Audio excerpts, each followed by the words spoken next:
This is Dennis Ramundi. I'm here with my co-host, Phil Goldberg. Our podcast and YouTube channel, Spirit Matters, found at spiritmatterstalk.com. If you haven't seen us on YouTube and would like to know what we look like and watch us, go to youtube.com and just 3 words, Spirit Matters Talk, and we'll come up. We have about 300 shows on our audio archives, and now we're getting, probably have 20 plus shows that are in YouTube TV. I want to thank the folks that have contributed to help keep us on the air.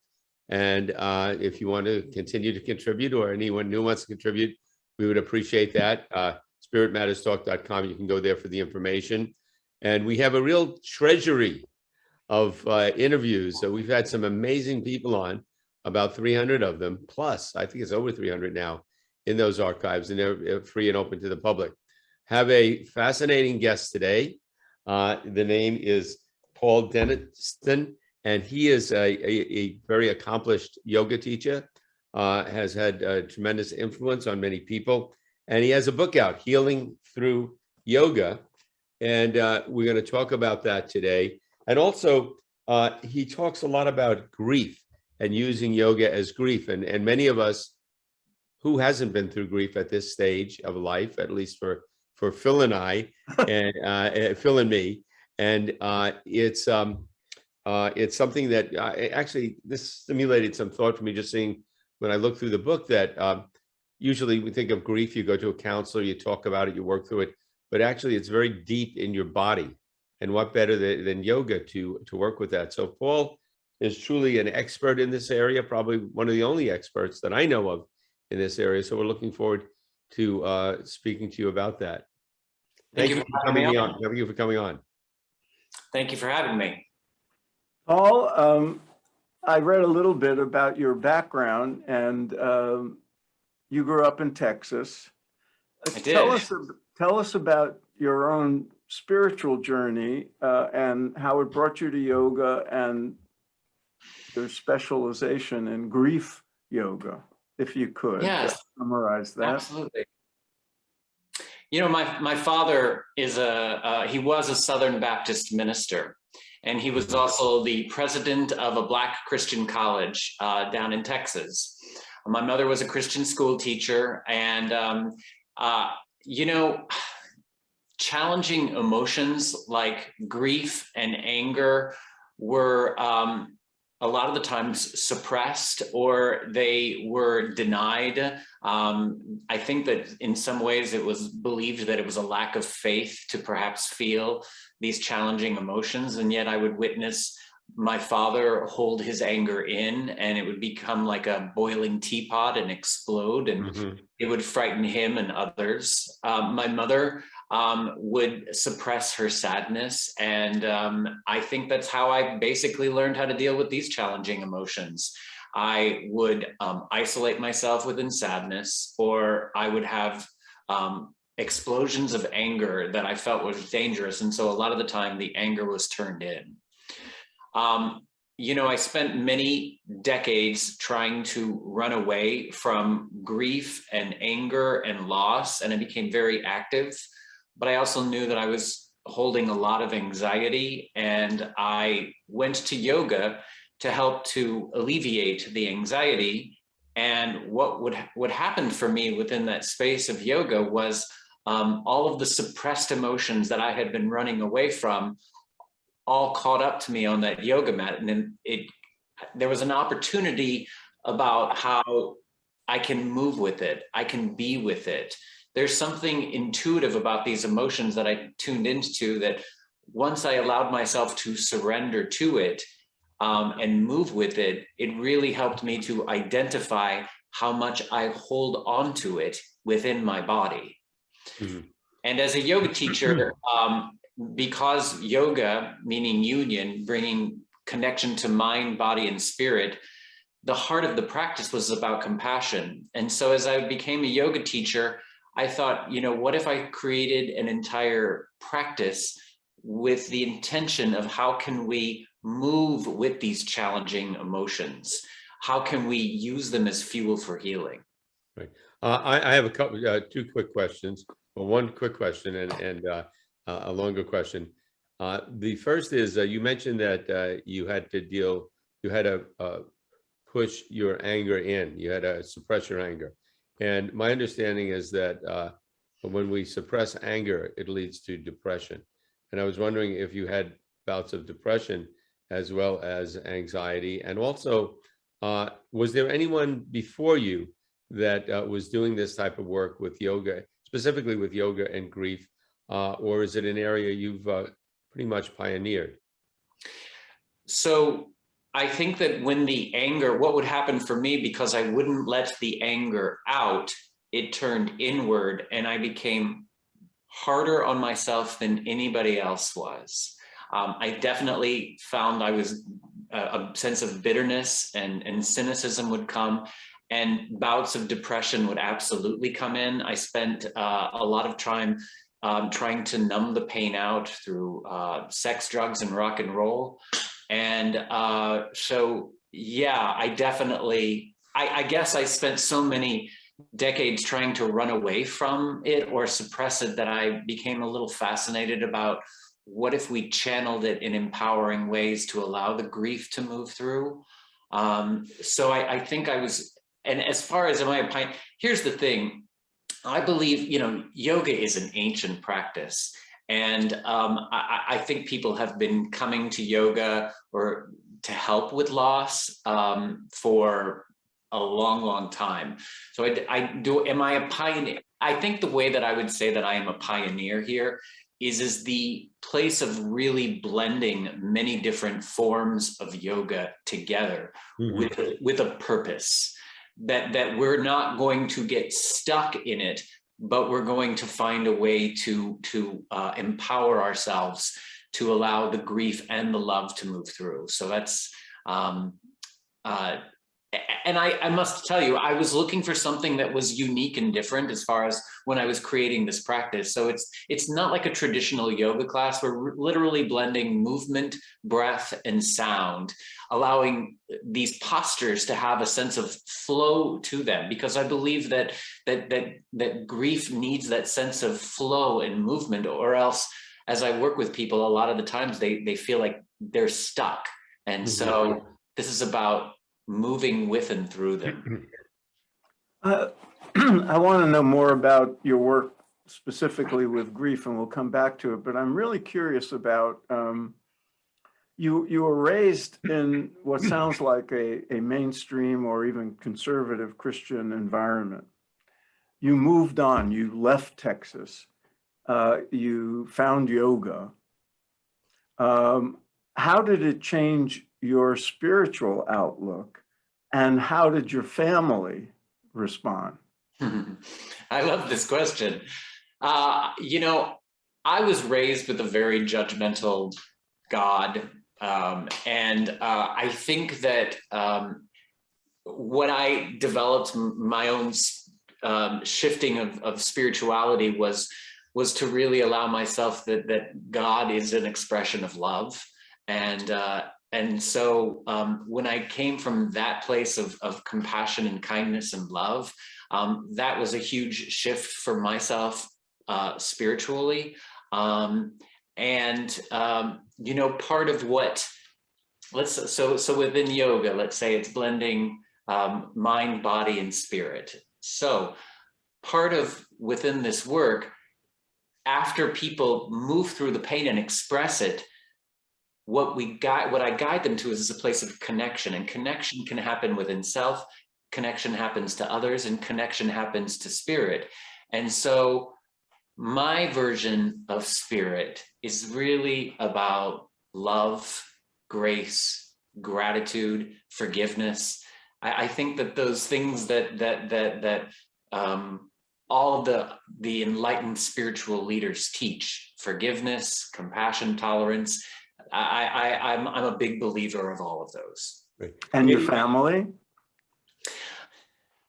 When I started this yoga experience, they were like, we're not so sure about this yoga, it's like, are you praying to a false god? So the thing that I embrace, especially for people who, the intention is to bring mind, body, spirit, mind, body to lift the spirit. So when you approach it, like when I told my mom, I'm like, Mom, you can pray to Jesus the entire time. It's okay. And she's like, oh, okay, well, I can do that. So if you shift it to a place like this, moving meditation can be a space of body prayer. It meets the person where they're at.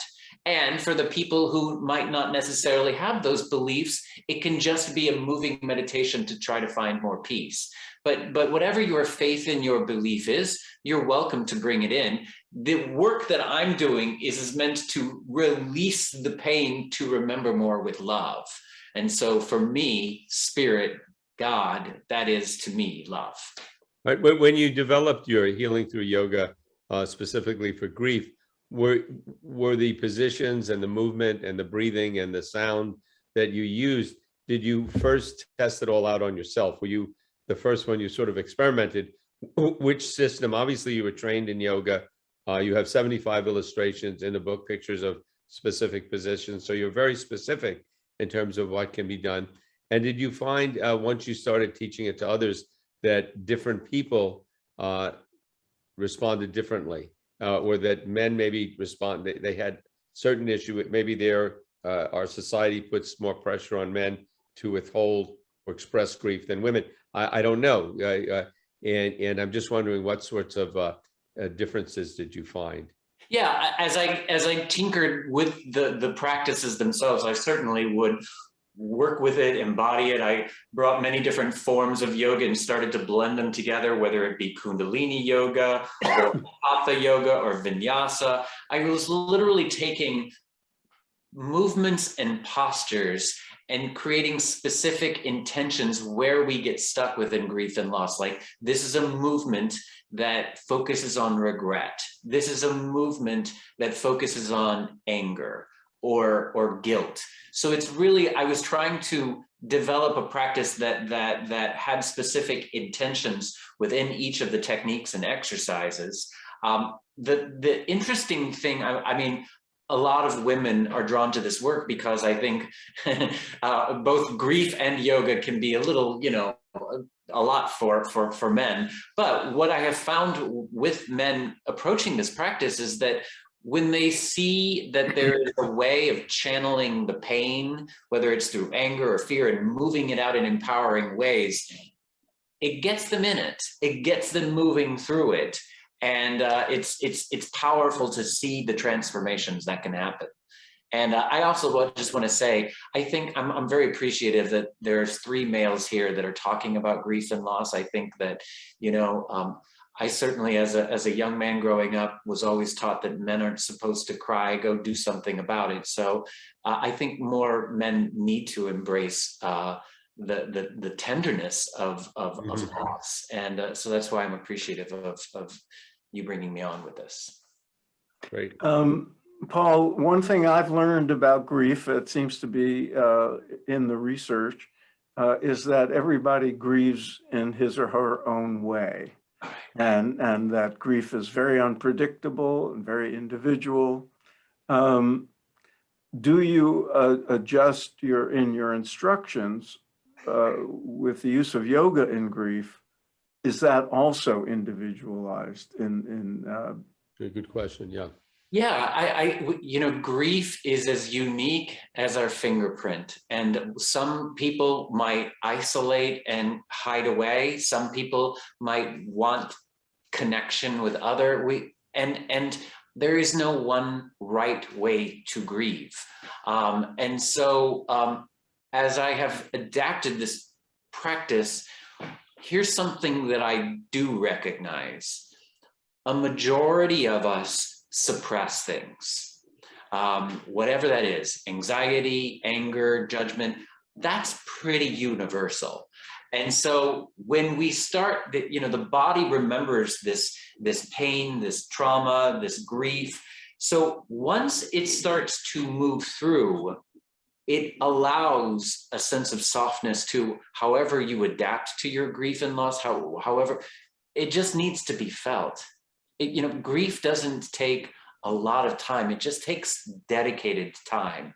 And a lot of the time, once the pain moves out and through, it can allow the grief to breathe. Interesting.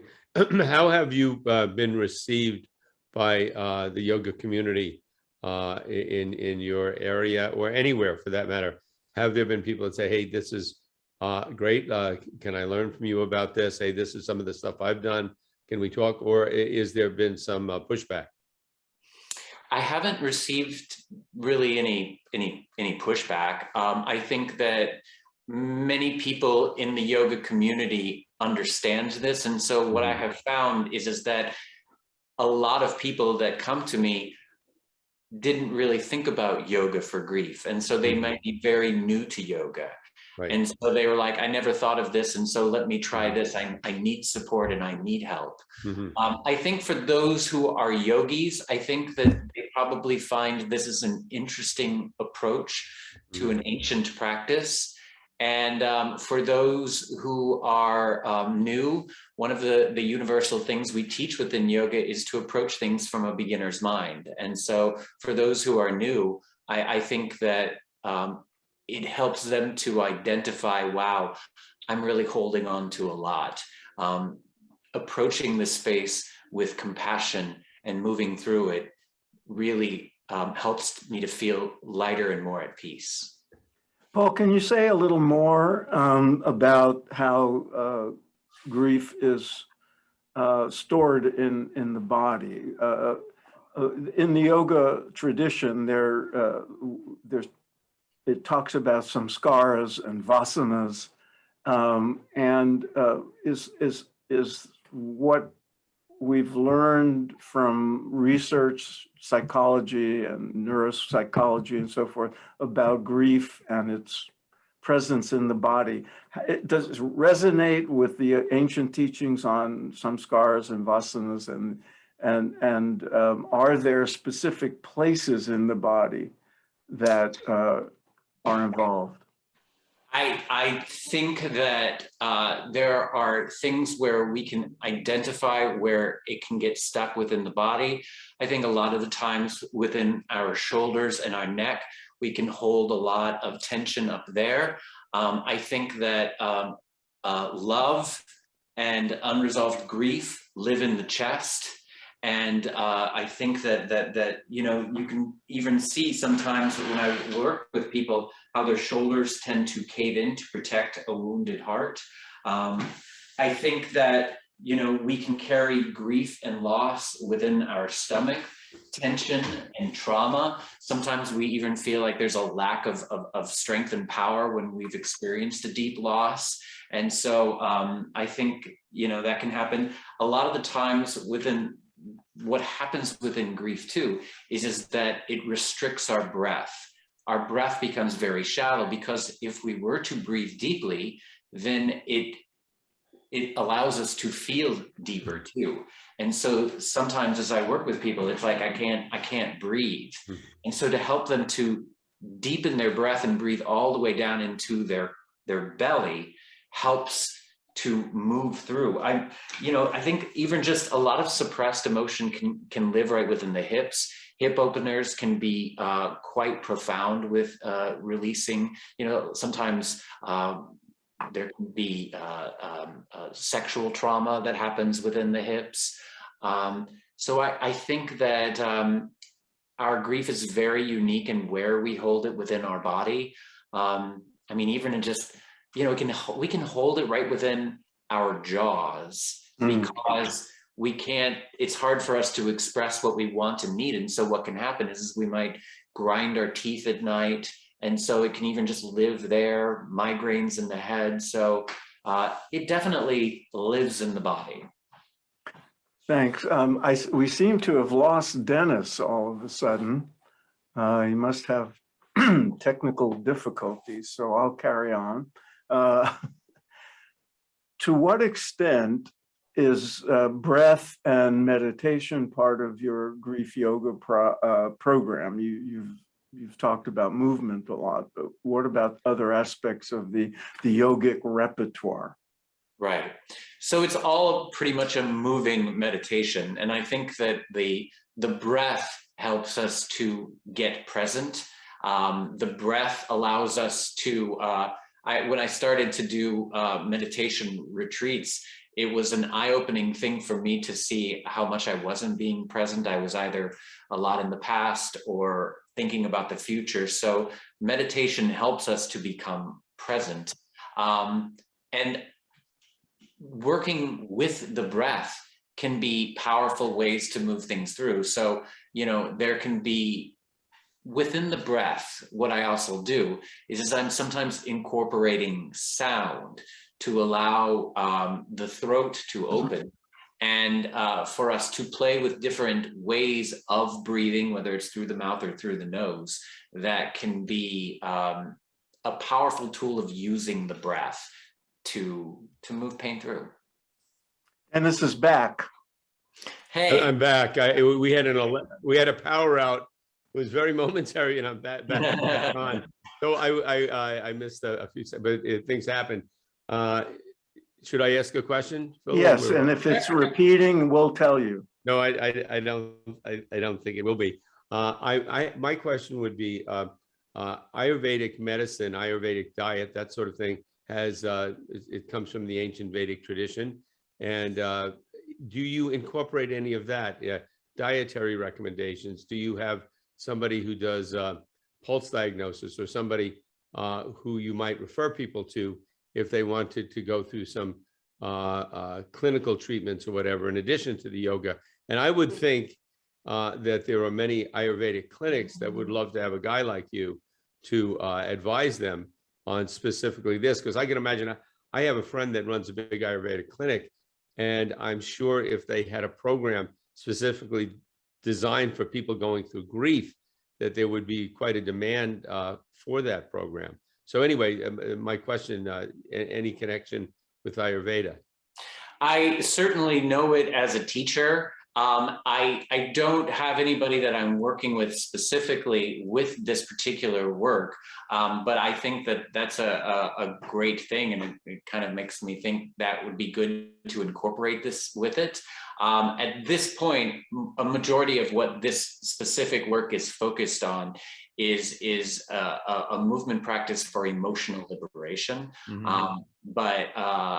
Yes, I think that's great. And I think you just planted a seed, and maybe that's something I'll be working with more. Yeah, actually, there's probably a couple of people I'd love for them to watch this interview and tell them about what you're doing. I think they would have an interest for sure. That'd be great. Would love that. Don't forget Dennis's finder's fee. You got it. Paul, people go through grief at any age. You know, I lost my mother when I was 21. It was a big trauma in my life. But the older we get, the more we encounter, and therefore the more grief. I just lost 3 close friends and a cousin in the last few months. And your program involves a lot of movement. So my question is, I know the older I get, the less asana friendly my body is. Good way to put it. How does age enter into it? And as a follow-up question, it's hard, I know how hard it is to teach certain things on the printed page as opposed to in person or a video. Are you concerned about people who are older doing some of the movements and asana practices that you recommend, and the safety factor? No, I appreciate that. Absolutely. You know, when I first started, well, this whole practice was designed to support everybody. And a lot of this work also happened for me personally as I was going to yoga, dealing with my own injuries and learning from me how I could adapt and modify specific postures that were helpful. So when I designed this was never about physical flexibility. We're not putting people into a pretzel. It's not really about it's a different way of doing it. And so when I personally teach classes, I know that it's a range of people, from people in their 20s to people in their 80s. I offer variations right from a chair a lot of the times, and from a yoga mat, so people can feel that and feel that sense of support. So I think that you know, it's really, yeah, it's a different type of yoga practice that's really about emotional liberation. And so, like, I had a woman who was like in her 80s, and she had never done yoga before. She was always intimidated about it, and she was like, I can't do that. And then when she approached this practice the way that she was like, wow. She goes, I never thought it could be that way. And that was always the intention within it. It's a practice about emotional liberation. Right. And you mentioned that you mentioned movement, you mentioned breathing, and you mentioned sound. I'm curious, the sound, is it music? Is it Indian music? Is it vibratory? What is it? When I say sound, I mean the vibration of our voice. So in sound, that can be anything from a sigh. It can be when releasing challenging emotions. It can be a powerful warrior ha. It can be soothing vibrations and sound to calm the nervous system. It's using even sounds of, like, there's a specific technique where it's called releasing the why. And within that space, the why is the sound. Sound can also be. Give us an example of that. Yeah, for sure. So, you know, when we're experiencing loss, I think it's primal for us to want to ask why him, why her, and to recognize we're never going to get a satisfying answer to the why, but sometimes releasing the why, it can take what's suppressed within us and move it through. And so in the technique, I invite people to just bring their hands up to face, their palms facing their head, and to just say the words, why. And I'll also invite them to even lift it up and just say, why. And even creating the space to whatever it is that needs to come through. If it's anger, why. God can take it. It's okay, you can be angry. And to allow the repetition of the why to keep going, to kind of take whatever that suppressed is and move it through. And a lot of the times what can happen is they might start it and they don't even know what the why is. But then once they start going within it and doing it, it's like, oh, this is from a past trauma that's coming up, and it's moving it through. That's part of what the expression is about. Mm-hmm. I got that evokes, it's almost biblical. that why. You allow yourself to be angry at God, recognizing that God can take it. I tell you, it goes to the deepest core of oneself and allows the sadness to move through. So it's those primal movements and sound that can literally just go to our depths. Yes. That's fascinating, because one of the things I've observed is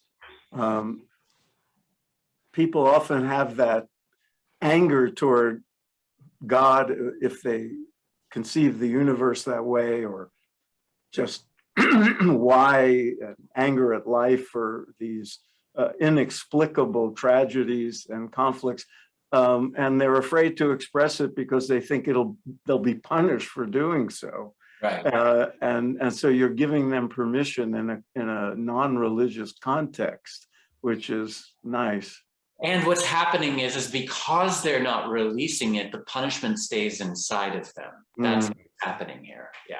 Paul, I had a question about your book, Mm-hmm. which will remind people is Healing Through Yoga, Transform Loss into Empowerment.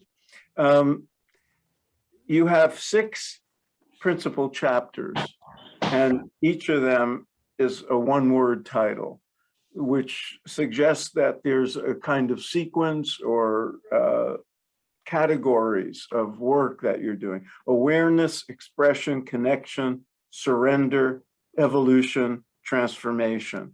Can you, we only have a few minutes left, but if you can guide us through those that sequence? Awareness is about befriending the body, deepening the breath, and learning safe ways to move the body to help us to become aware where the struggle and the pain lives in the body. Expression is about using movement, breath, and sound to take the struggle and the pain, and instead of suppressing it, channeling it in empowering ways and using it as fuel for healing. Connection guides us to a space where we find connection within ourselves, others, or spirit. And they are flowing meditations to help us to witness the pain and the grief, but also flowing meditations to help us to move towards more love, grace, and gratitude. Surrender is where we can hold on to the love, but soften and let go of the pain. There are ways to gently befriend the body to help us to relax towards more peace. Evolution is about now what? How has this loss changed me? How am I different after loving them? And the paths that we explore in recognizing I'm still alive and my life matters, my love for them matters, we focus on movement, breath, and sound to focus on perseverance, play, and purpose. And even within like sound, one of the things that we'll incorporate too is laughter yoga and laughter techniques, because it's intended to lift the spirit, and it's also helps us to remember our loved ones. It lifts our vibration up. It's to recognize that I can feel and experience sadness. I can move the anger through, and I also recognize that happiness is my birthright also. So what I just described is called a cycle of compassionate transformation. It's a space that's like a beacon to lead someone through the process, so they won't get stuck in the pain, but giving just a ritual space to move it through, to feel deeper connection with themselves and others and spirit. Wonderful. Great read. The book again, Healing Through Yoga. For those watching, I'm holding up the book. For those listening, the book has 75 illustrations in it, poses, so it's very practical. Highly recommend it. And everyone goes through grief, and I think that in looking through the book, that it also gives you guidance moving beyond grief into a fuller and happier life. So thank you so very much for taking the time to come on. Dennis, I have another question if we have a minute. Go ahead. Because a lot of times when people think of grief, we think of the death of a loved one. Right. But there's other forms of grief and other forms of loss. And I'm thinking now of people who are aging and seeing their contemporaries die. There's a kind of anticipatory grief, or the grieving the loss of youth and vitality, Right. and anticipation of death. You spent time in hospices. What have you learned about that can help our viewers who are getting a little older? I think a lot older. Good question. I recognize that myself. I think that absolutely we can grieve. Our bodies aren't performing the way that they were. We can grieve the dreams that we thought were going to happen and will never be. Grief and loss can show up within, if it's something that we cared about, maybe it was a job. A grief can happen even within this pandemic, whether there was so much loss of life, but it could even just be, I was going to have a wedding, or I was going to have a graduation, and I don't get to have that. So loss is very universal. It could be a pet loss. So I think for what I have learned with working with this for those in hospice is the biggest thing for me is the sense of presence, the sense of being with someone where they're at, and to not try to shift them, to change them. There's something about just sitting with grief and loss that can be in a compassionate space, that can be really quite powerful. And to not minimize someone's loss, to not say, well, at least this, at least that, it's not about trying to minimize or bypass the pain, but it's, can you sit with it and be with it? And even with my sister who was dying of cancer, her sense of movement was very limited. It was maybe a slight movement and a slight breath, or maybe it was small steps. So it's meeting the person where they're at, becoming present with it, listening with it, and finding their way of moving through it. Thank you. Well put. So thanks for being with us, Paul. Good luck with the book. Again, it's Healing Through Yoga. And Paul's website is griefyoga.com. And of course, all that information is up on our website. Thanks for being with us. Thank you so much, Paul. Thank you, Phil. Thank you, Dennis.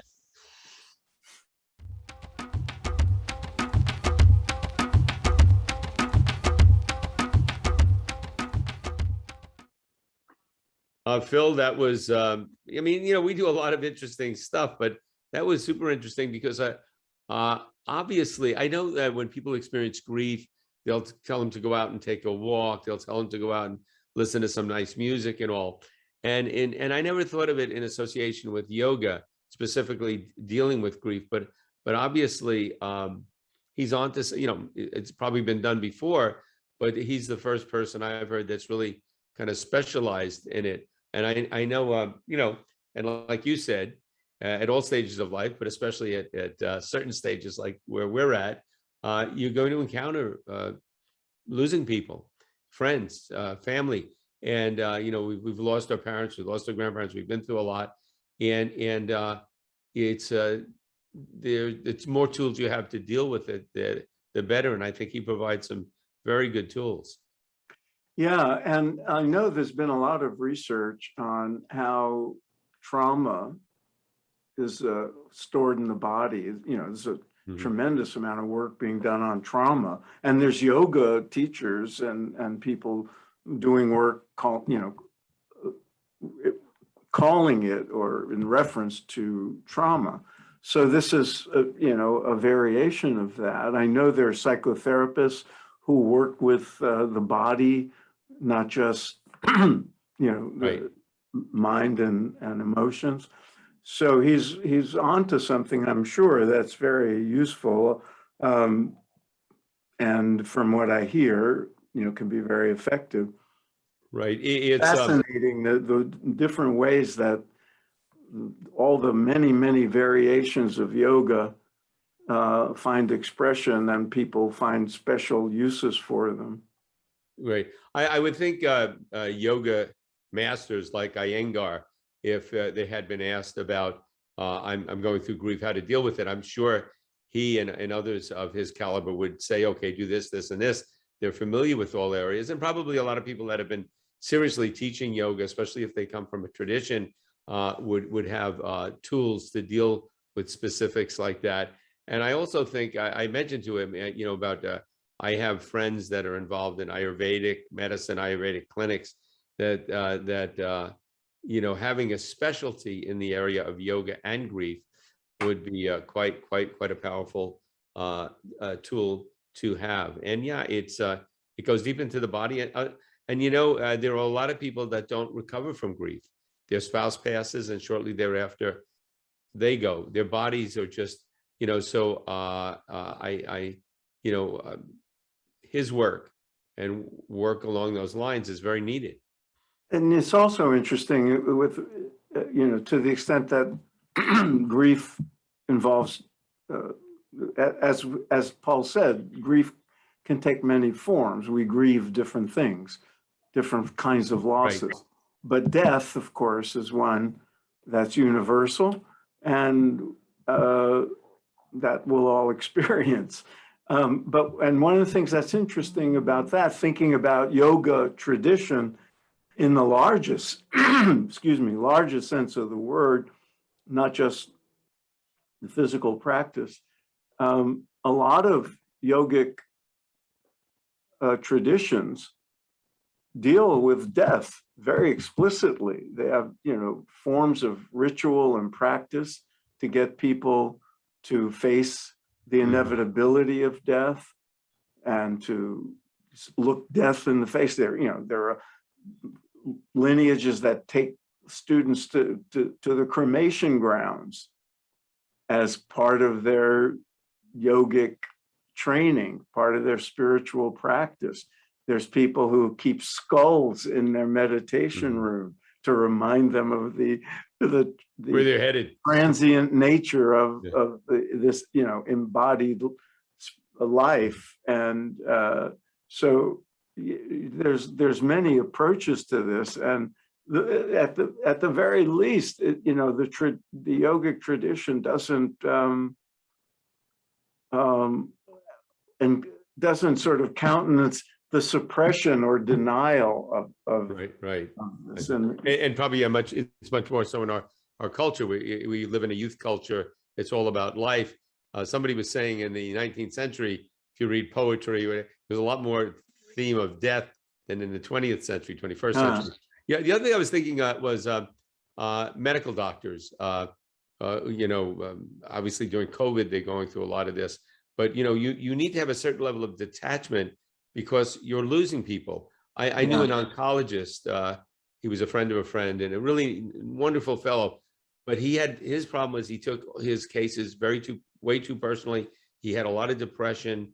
He smoked. He would go through it. You could see, should I have done this? Maybe I had done that differently. So I think that anybody that, not just hospice workers that work with people whose loved ones have passed away, but doctors, nurses, people who are surrounded by people dying and that sort of thing, that they need to refresh and heal, not just mentally, but physically from it, breathe and go through it. If not, I think it can become very debilitating. And you don't want to be so detached that, obviously these people have very deep feelings, but there's got to be a way, and there got to be tools like what Paul is teaching that will help them navigate those waters. That's a good point. And it occurs to me that it's probably, healthcare workers who deal with old people and dying people. It's very different when, somebody in their 80s or 90s gets sick and dies. There's a certain, that's in the correct order of things in the universe. Like I experienced the death of my father, who died at 85, unhealthy. Very different than the death of my mother, who died at 48.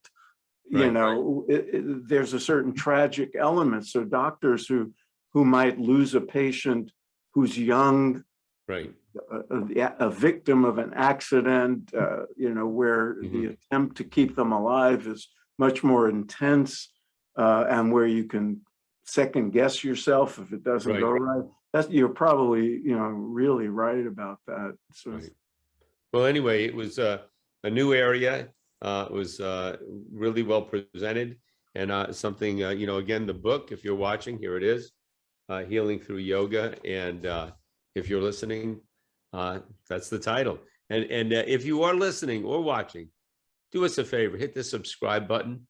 That will help. And if you'd like to help contribute, we're not a nonprofit. It's not a donation. It's a contribution. But, we're trying to stay on the air, and we're trying to keep our archives available. And, our archives are something that, Phil, we're both very proud of, because we have some, in the area of contemporary spirituality, this is a real, we've had some just fabulous guests on, and we have some tremendous ones coming up. So it's a real education. Yeah. If I were teaching a college course in contemporary spirituality, I would have our archive as a required reading or listening. Listening or watching. And I would, if you're out there and you're teaching comparative religions or anything in the area of spirituality, or teaching theology or whatever, just offer us as a course. You can use our archives. We can figure a way. Actually, somebody mentioned that to me. So in any event, Phil, another excellent interview. Till next time. Yes, and remember, subscribe, because you don't want to have to grieve the loss of Spirit Matters. Yeah, that would be very well put. Okay, Next next time.